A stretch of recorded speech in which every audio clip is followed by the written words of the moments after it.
Hey friends, it's Sarah, and today we're doing the Asian Readathon.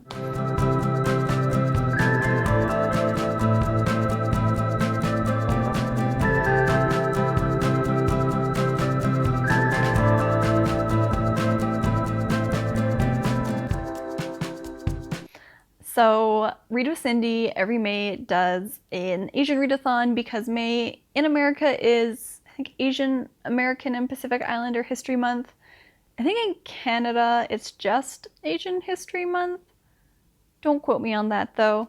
But anyways, this is an opportunity to read books by Asian authors, and it is literally the chillest readathon ever. Like, there's 5 prompts, they're always like pretty basic, like there's a ton of books that can fit them, and Cindy also lets you double up. So if you have one book that can fit all 5 prompts, then you only have to read one book. Well, you don't have to. No one's forcing you to participate in this readathon. But if you want, you could just read one book for all 5 prompts. I'm not going to do that because I'm an overachiever. However, it's only 5 prompts and they're super easy, so it will be a lot easier than the Magical Readathon was. The only difference is that if you do read more than one book, each book has to be by an author of a different ethnicity. So you couldn't read all books by like Korean authors. If you read like 2 books, then one of them could be Korean, one would be Vietnamese or Chinese or Indian, Pakistani. You get the idea.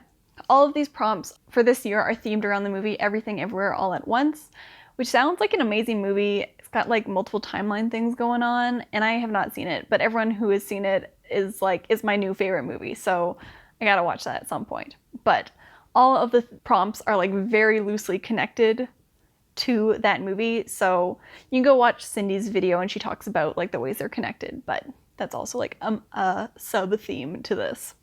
So I have created a TBR. If you've seen my Magical Readathon videos, you know I'm not great at keeping up with the TBR. It's already gone through a couple revisions because I'm filming this a few days into May, and I've acquired new books that I'm more excited about reading than the previous ones.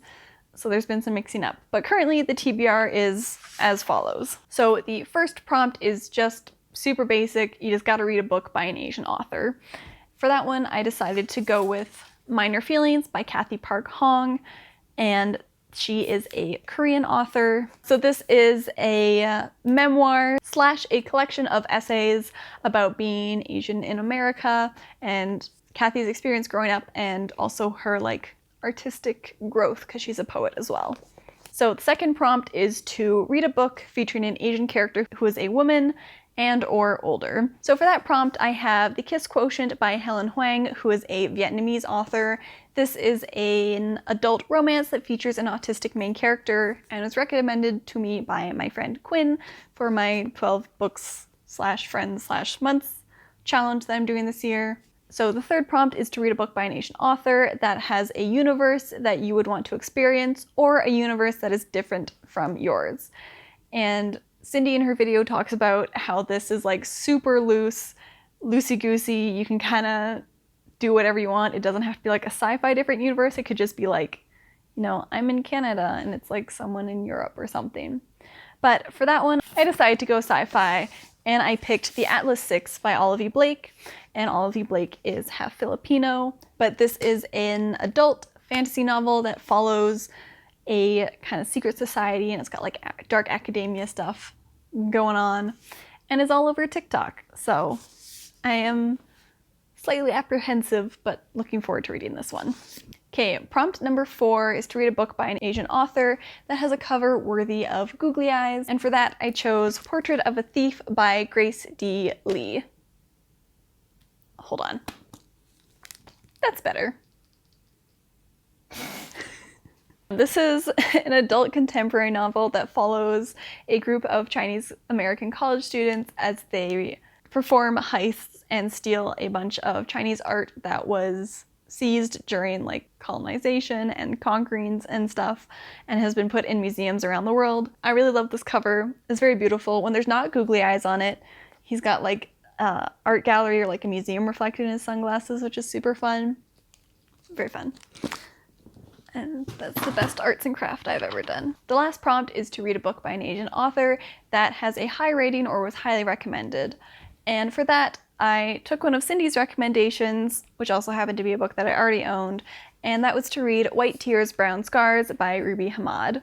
So this is a nonfiction book about how, as the subtitle says, how white feminism betrays women of color, and just kind of like the harm of white feminism, and when your feminism lacks intersectionality, how that does more to uphold white supremacy than to uplift women. So those are the 5 books that I plan to read for the Asian Readathon.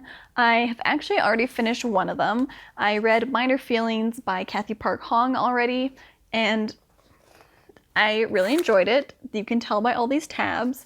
I was originally supposed to go to a book club for this at a semi-local bookstore, but it's like a half-hour drive away, and I was really tired, so I didn't go because I'm a little hermit. But I did really enjoy this book. I gave it 4 stars on Goodreads, and it's really interesting, like memoir and essay series. The first couple of essays, or the first chapters, are about Cathy's experience being Asian in America, and then there's a couple in the middle that are more about her like artistic growth and her friendships with like fellow female Asian artists that really like defined her and like helped her grow as a person and as an artist. And then the last one kind of comes back around and ties it all together. I really like the writing in this. I thought it had some really interesting ideas. I kind of wish it had ended on like a little bit more of a bang almost, you know? Like I find a lot of memoirs tend to like at the end have like a really solid like concluding paragraph, and this one didn't quite have that, which was too bad because like a lot of it was really good. I also found myself like not as interested in some of the stuff she was saying about poetry because I am not a poet and I'm not really into poetry. But I did like the exploration of like her friendships with the other artists, as well as kind of the like mental health struggles that affected their friendships. She also had a really interesting discussion about speaking nearby. So it says, when you decide to speak nearby rather than speak about, the first thing you need to do is acknowledge the possible gap between you and those who populate your film. In other words, to leave the space of representation open so that although you're very close to your subject, you're also committed to not speaking on their behalf, in their place, or on top of them. You can only really speak nearby in proximity. So I thought that was really interesting because I do feel like that's something that is like discussed a lot, the idea of wanting to speak up for marginalized groups, but if you're not part of it yourself, not wanting to center yourself and speak over the voices of those you are trying to uplift. So I like that idea of speaking nearby, of leaving open the room for the people who you're actually trying to uplift to have their voices, and as well as acknowledging that even if you are part of that group, you're not going to have the same experience as everyone else in that group, and leave room for other people's experiences and interpretations and ideas as well. So just a lot to think about in here. I think it would make like an excellent book club book. I'm sad that I did not get to go to the book club because I think it would have some really interesting discussions, but c'est la vie when you're a little introvert like me. And also have to drive half an hour each way when you've had not a lot of sleep because someone decides that 4 a.m. is feeding time for her. And you didn't get a lot of sleep the night before. So those are the books that I've decided to read for May. I will let you know once I've finished another one of them. But I will catch you next time I finished a book. Alright, so I have now read 3 more books for the Asian Readathon. I was going to update after each book, but it's really difficult to film. In case you haven't noticed, I'm somewhere new. This is the corner in our bedroom because there are contractors who are replacing all the windows and the patio doors in our units, so it's been really noisy during the day and I couldn't film then, and I've been working in the evening or doing other things. And why I'm filming up here is because I currently have garbage bags taped all over my bookcases and it looks really bad, mostly because I don't want them to get dusty when they finally replace our patio doors. So I just haven't had time to film in between each book, but we're just going to wrap up a bunch of them right now. So for the prompt of reading a book by an Asian author where the main character is a woman and or older, I read The Kiss Quotient by Helen Hoang, who is a Vietnamese author. The main character in that is a woman. She's not older, but it's and or, so we're good. So this book was a recommendation from one of my friends who really enjoys reading romance books, and she was like, try this one. It might be a little spicier than you're used to, but it's really cute. And I was like, you know what, fine, I'll do it. I'll give it a shot. I ended up giving it 3 stars on Goodreads. It was pretty enjoyable, like I had a fun time. She was right, it was a lot spicier than I normally read, as in like there's sex scenes right off the bat. There's like 3 or 4 different sex scenes in the first like little chunk of the book without any romance developing, because the whole premise of the book is that our main character is autistic and has a hard time with social interactions, and one of her coworkers makes like an offhand comment about how she must not be good in bed and she should like practice that so she can like hold down a man. But she takes him at his word and decides that she's gonna hire an escort to teach her how to be better in bed. And then of course she starts to fall for the escort. Obviously, it's a romance. So of course the relationship between the two characters is sexual in nature first before it gets romantic, which wasn't too bad. At the beginning, I didn't mind it so much, but I think kind of towards the middle of the book, when they're just like so like physically attracted to each other, but they hadn't hit like the kind of romantic part of their attraction yet, I was like, okay, I get it. You want to sleep with her. Yeah. She's not like any of your other clients. I think I need that romantic tension in my book. I need them to like be in love with each other. Jack. But yeah, I think I really need that like romantic relationship first before I can like buy the sexual relationship in a romance book. I did really like the representation of an autistic main character. I thought that was really interesting to kind of see all the little changes and stuff she makes through her day to make like navigating the world easier and more comfortable for her. So I thought that was really well done, and I did really like the relationship between the two where he never made her feel bad or like weird for having these little adjustments, and that he was like very conscious of making her comfortable at all times and like changing things so that she would be comfortable and not just being like, why can't you just be like normal? You know, why do you have all your clothes tailored or whatever? So I thought that was really sweet. That really warmed my heart. I feel like as I started reading it, I was like, oh, this is pretty fun, pretty good.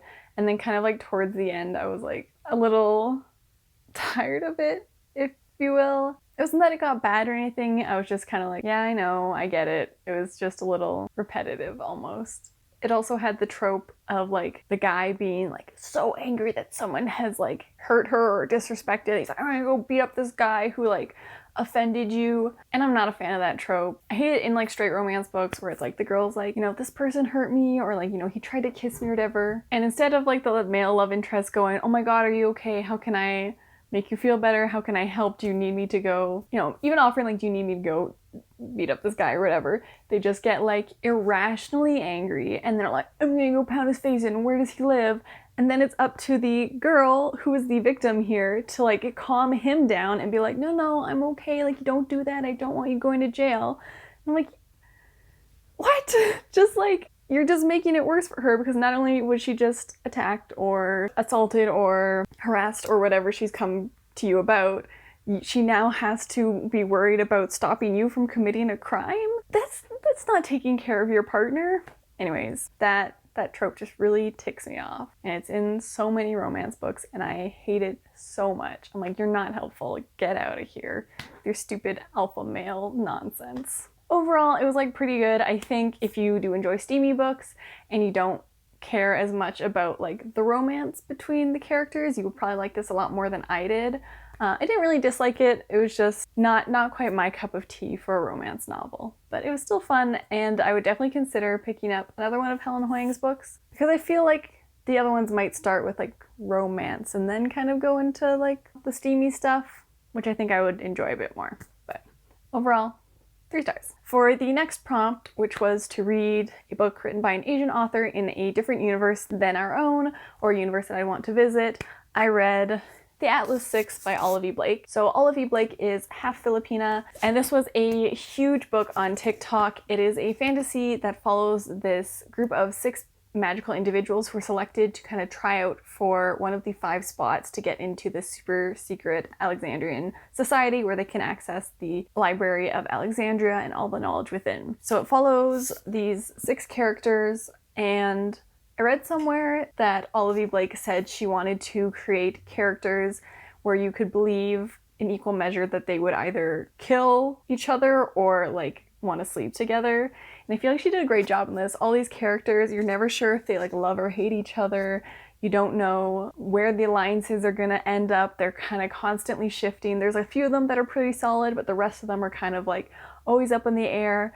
They don't really trust each other because they know that there's only 5 spots and one of them's gonna have to be eliminated. So I really enjoyed this book. I was a little hesitant because TikTok has let me down before. Don't know if hypothesis anyone, but this was really good and I really want to read the sequel now. I was watching someone on BookTube If I remember, I'll put the link down in the description. But I was watching someone talk about this, and they said that they felt like the middle was really fast paced and like engaging and didn't have that lull, but kind of the end was where the lull was.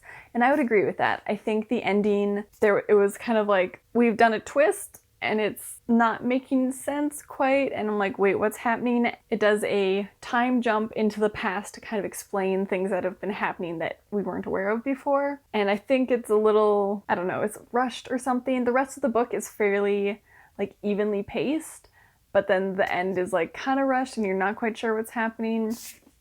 But overall, I really enjoyed it. I gave it 4 stars, and I think the characters were all really interesting and compelling. And yeah, I'm just really excited to see where this goes, because we've kind of taken a twist and are going off in a completely different direction now. And I want to know where we're going, what's going to happen to all these children who are just learning magic and then doing kind of bloodthirsty things to each other. And then the last book that I've read so far was for the prompt of a cover worthy of googly eyes, so a pretty cover. And for that, I read Portrait of a Thief by Grace D. Lee. This is not the pretty cover. I got the library version out, and it's better than the Illuminate version. This freaking hand. Now that you know what book it is, we're just gonna show the hardback, because that's pretty. Beautiful, lovely. Grace D. Lee is a Chinese author, but I gave this book 3 stars on Goodreads. I went into this with really high expectations, and I think they were a little skewed, because this is an adult contemporary novel, and it's kind of pitched as like an Ocean's 11 sort of heist that focuses on a group of Chinese college students who are working to steal back Chinese artifacts from Western museums that had been acquired and stolen during like conquests in the past. So they're trying to take the art back and bring it to China where it actually belongs. And I kind of imagined it as a sort of like Six of Crows style heist book, but it's definitely a lot less action-packed, I would say. It focuses a lot more on the like themes of colonialism and like where does art belong, kind of the ethics of having art that had been like smuggled or that had been from like conquests that was stolen from countries and that is just like steeped in so much like violence. Who does it belong to? Who should have it? And also it talked a lot about the kind of feelings of living as part of a diaspora and all the different ways that people who are part of a diaspora feel like connected or disconnected from their home country. Because all of the characters that we follow in here, is there 6 of them again? Did I read 2 books with a group of 6 people? I will consult my handy dandy art. 1, 2, 3, 4. It is 5. There's 5 of them. All of the 5 college students that we follow in here have a different connection to China. For example, Daniel was born there and then moved to America, so he feels more Chinese than the others, whereas some of the others don't feel like they truly belong. Like Lily had never been back to China before, and so she feels really weird calling herself Chinese because she doesn't really have a connection with the actual country that she's from. And it was really interesting to explore those themes. I'm white and I was born here in Canada and I don't have any strong links to any other countries, so this is not an experience that I ever have in my life, and it's really interesting reading about the different feelings of living in a diaspora. And also it's really interesting reading about all of the different nuances that the diaspora experience comes with, and how it's not just like a monolithic experience either, that each person kind of has their own struggles and relationships to their culture and identity. That being said, I do wish there had been more action. That's what I was expecting. So it was a little disappointing when the kind of heist part of the novel was kind of tenuous, not gonna lie. They do research by like reading books and watching like Ocean's 11. And you really gotta suspend your disbelief that they managed to get into any museums at all. So like that, I feel like was the weakest part of the story. And unfortunately, it was also the part of the story that I was most anticipating, so it just kind of fell flat for me. I did like Grace D. Lee's style of writing, however, it did get a little bit repetitive to the point where I could almost predict what the structure of the sentence was going to be, which I feel like is not ideal.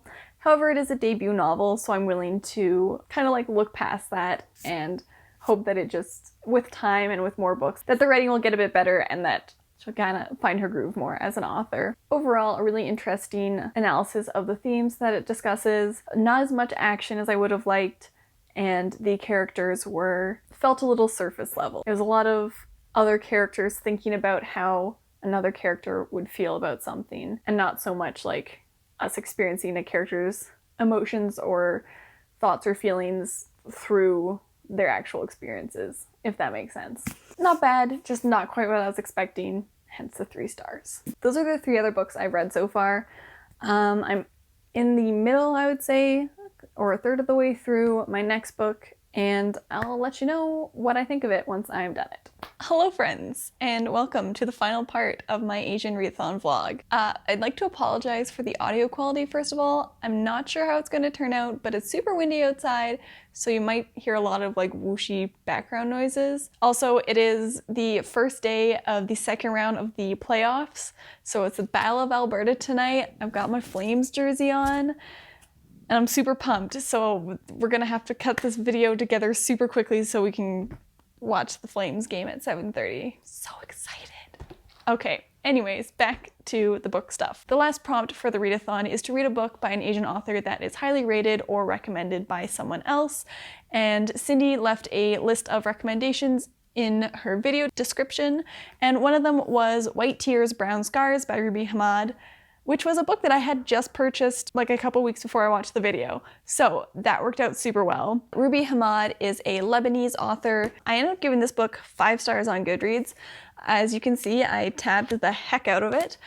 And this is a nonfiction book talking about white feminism and the history of like white women's role in white supremacy and continuing to oppress women of color while ostensibly fighting for the rights of all women. Like it says here in the subtitle, it's How White Feminism Betrays Women of Color. And this was a really excellent read. It was slightly on the more, I don't want to say quite like academic side of nonfiction, but if you've never like encountered the concepts in here before, it might be a bit of a more challenging read than if you're already familiar with some of the concepts. So I would say this is probably like a second level beginner book, beginner intermediate, when talking about intersectionality and the history of feminism and all that. That being said, it's not inaccessible at all, and it's still very interesting and not dry. It's just a little bit more elevated than something like Hood Feminism, which was written for anybody to be able to pick up. But basically this book kind of goes through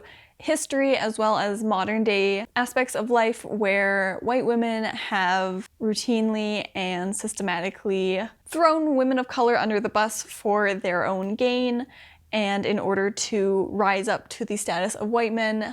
And then instead of then reaching down and helping women of color, they just kind of are like, great, we did it. Women are equal now, and shut everyone else out from the positions of power that they now occupy. It also talks about how white women benefit from white supremacy and the way that white women kind of side with their race more than their gender, whereas women of color don't get that choice and experience oppression as not just racism or sexism, but as like a kind of awful monster mash of racism, sexism that happens all at once. An example of that is the term misogynoir, which is a term used to discuss the very specific kind of sexism that Black women in particular experience and how it's different from other women of color, but also like the way that white women experience sexism as they don't experience that addition of racism as well. She also in the book talks about how there is an idea in like white feminism of kind of like, you know, we're all women, we're all like sisters and we're all like fighting this together, but that's not really true. And I want to read you a little passage where she talks about this. There is no sisterhood. How can there be when white supremacy has done such a thorough job of setting white womanhood apart from the rest of us? There's a division, all right, but it's not caused by us. Yes, there is much for white women still to fight for, but consider that every single obstacle to their advancement is placed there by white society, by their own people. Meanwhile, women of color have to not only battle white patriarchy and that of their own culture, but must also contend with colonialism, neo-colonialism, imperialism, and other forms of racism. Given white women have never had to deal with racial and colonial oppression, it is not surprising, though it is certainly regrettable, that so many of them still regard feminism as a movement purely concerned with gender, leaving racialized women to keep trying to draw their attention to the ways in which various oppressions affect our lives. Until white women reckon with this, mainstream Western feminism cannot be anything more than another iteration of white supremacy. She also talks a lot about the weaponization of the tears of white women and how they will cry, aggression or violence against people of color, and especially against women of color, in order to feel better about themselves, to protect their pride or their reputation. But they act the victim, and then everyone will comfort the white woman who is in distress and accuse the woman of color who is probably just, rightfully calling her out on something that she did or said was incorrect. But then it gets turned around and the woman of color gets accused of being aggressive and angry or racist against white people, which isn't even a thing. But there's a lot of stories about that in the book of women that Ruby Hamad has interviewed, who this has happened to. Like, some of these stories are insane, but it also really sends home that idea of how difficult it is to be a woman of color and how, on their guard they have to be. There are a lot of stories in this book about women of color who had friends who were white, and they were like, they're allies, this is my friend, I can trust her. And they would get into some sort of discussion, and the woman of color would, politely call her out on something or be like, hey, no, I don't quite agree with that. One of the examples in here was the 2016 election. And because Ruby Hamad has family in Syria, she was not super pumped about Hillary Clinton as a presidential candidate due to her past as Secretary of State and her very deep involvement in a lot of the violence that was being inflicted on the Middle East by the US. Obviously, she wasn't a Donald Trump supporter or anything like that, but the white women around her were so excited about Hillary Clinton as being the first female president, and it would be a win for all women.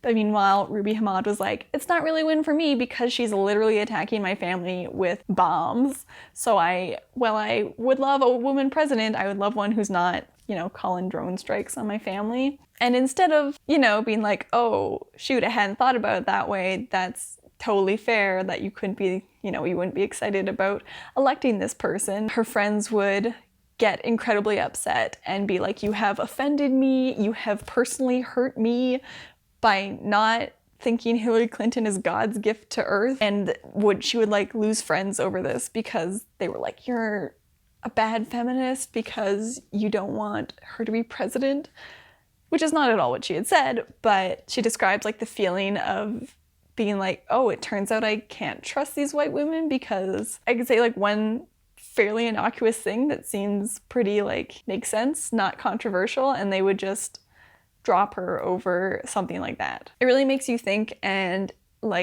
being a white person myself, it really makes me kind of think about my idea of feminism and does it actually support all women, and also the idea that not all women need the same things from feminism. As discussed in this book, white women need probably a lot less from feminism than women of color or women with disabilities or queer women need, just due to their proximity to power. Being white gives you so much more privileges than anyone who is not white, and all of society is based on white supremacy. So when you're a white woman, sure, you're not having as great a time as a white guy, but there's still a lot of different experiences of oppression that you're not feeling yourself.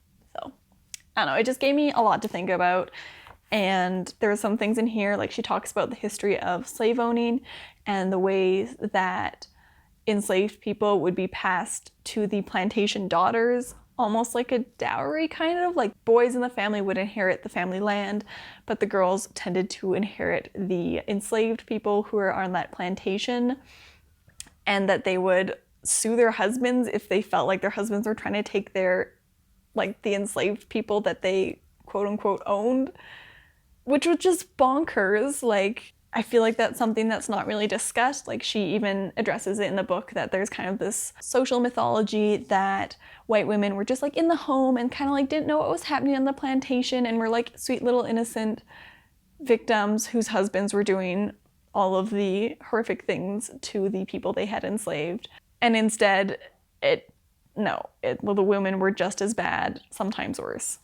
So definitely some interesting, eye-opening, and horrifying facts from history in here about the ways that white feminism upholds white supremacy and how white women have consistently let down and harmed women of color.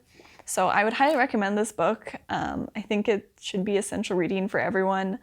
It gives you a lot to think about. She draws on a lot of very influential writers and thinkers and manages to combine all these ideas into a fascinating and incredibly informative text. It is not a super easy read. It does obviously talk about a lot of messed up things that happen and have happened in society. The one thing I did find with it is that it tended to be like a little bit repetitive, but I do think that would work as if you treated the chapters as different essays. So like if you read one chapter, kind of sat with it, thought about it, and then came back to the book later and read another chapter, because the themes are explained, not in the same level of depth, but like are kind of like re-explained with each chapter. So I think the intention here is that you could teach one of these chapters as an essay in a class, or just like read them kind of in little chunks to like slowly digest the book rather than all at once. And I think that'd be a really good reading experience for this too. So I'm not too mad about that, but that was like my only little nitpick with it. So yeah. Those are all the books that I read for the Asian Readathon. I was like kind of surprised by which ones I liked more than others. I think this one, White Tears, Brown Scars, would be my top book that I read for the Asian Readathon. I think then Minor Feelings, then The Atlas Six. It had some like real good fantasy vibes and some like nuts characters that I could not predict what was going to happen with them. It was great. Then after that, I think the Kiss Quotient, just because I wasn't a huge fan of like all the steaminess, it was just a little too much for me. And then finally, in final place, Portrait of a Thief. Sadly, it was one of my most anticipated books of the year, but I just think I had the wrong idea about it, and I went into it expecting something completely different. So when I got the book that I got, I was like, oh, However, I do think it was really interesting reading across all of the different experiences of being Asian. None of them were very similar at all. It was really excellent. I think this readathon is great because it encourages you to read truly diversely, and I like that for each book that you read, it has to be from a different ethnicity of Asian author.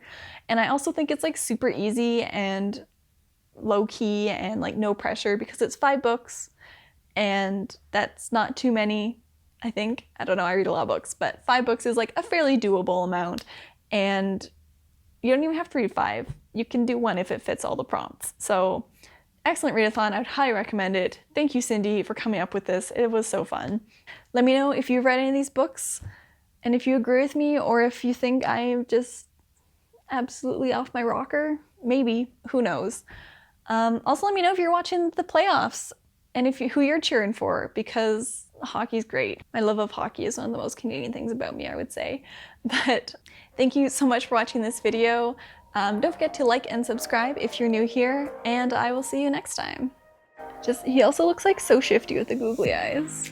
Like they're just kind of like looking down, like he's like, oh, gonna steal some stuff. It was really well written, as all books tend to be. So of course the relationship, damn, you've been so calm all day and now you decide to play while I'm trying to film. Who are you? Demon child. She's been traumatized by the contractors all day. That's why she's doing this. Excuse you, truck. I am talking.